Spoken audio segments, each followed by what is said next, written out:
Yan, isang magandang umaga sa atin lahat mga ka-farmers. So ito na po yung ating inisprayan ng machete. Yan po. Mahaba ng dahon mga ka-farmers.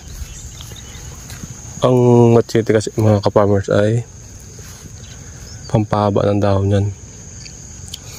Bukod sa pampahaba ng dahon, nakakatulong pa sa sibuyas pampalabas ng talbos mga ka-farmers.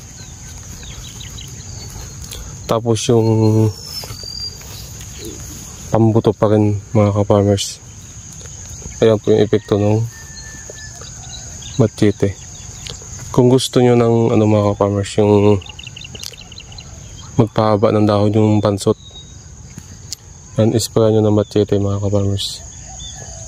Yan, tignan nyo hindi terik yung dahon, mahaba siya,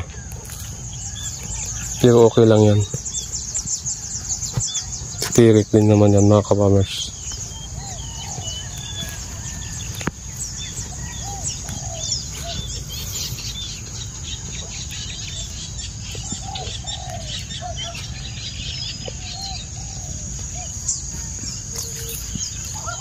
So hindi pa kami nakakatapos dito mga ka-farmers.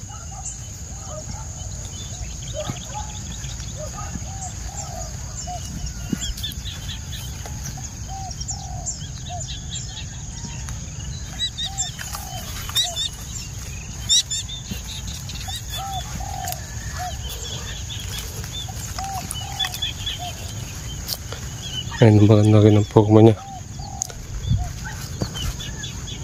Medyo tigang na.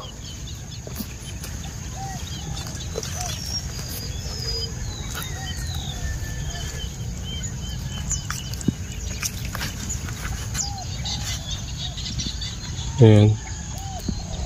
Mag-aabono na rin kami dito mga ka-farmers.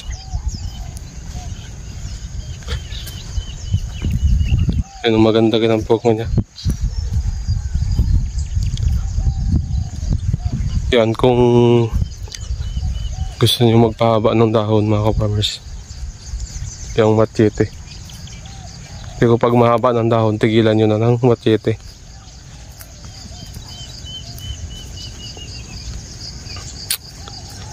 So wala po namang epekto yung machete, yung maalang yung masisira yung sibuyas.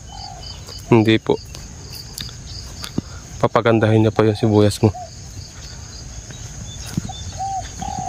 Pabilis ng pag-usbong ng talbos niya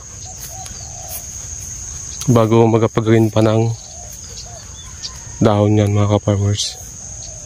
Tapos yung bukod sa pambuto, maano niya pa yung pambuto, yung sa pagsibol ng ng damo.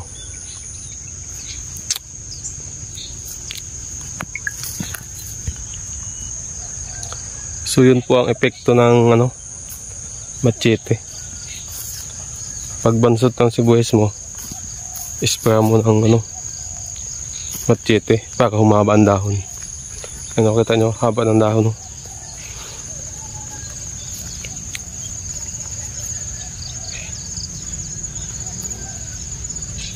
So dito guys ay mag-aabono na rin kami, mag-tapos na rin.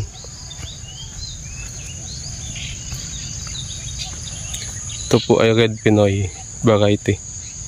Yan, wala pong epekto yung machete. Yung masisira po, wala po yan. Gaganda pa yung sibuyas nyo. So yun lang po mga ka-farmers, and God bless po.